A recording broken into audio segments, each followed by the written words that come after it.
Jesus made it very clear in Mark 16:16 when he said, "Whoever believes and is baptized will be saved." Not faith alone, but faith plus baptism. So why in the world do so many Protestants believe baptism is just symbolic? It's important for Catholics to understand it is because their beliefs begin and end with the notion of faith alone. Every verse is interpreted in light of faith alone, and truth is sometimes buried then, unfortunately for them. The goal of this video is to give you one idea to get them to see the light of truth regarding the necessity of baptism, especially if they like math. Protestants read the first part of Mark 16:16, but focus on the second part. Why? Because faith alone dominates their thoughts. They argue, Jesus then says that if you don't believe, then you're condemned. He doesn't say this about baptism, therefore it's not necessary.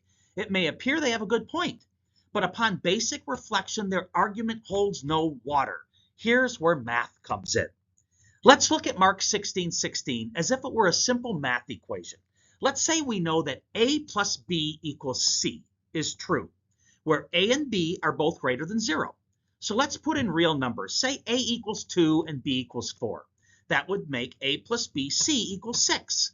Now, if I were to eliminate B, the equation would then be 2 equals 6, which we know to be false.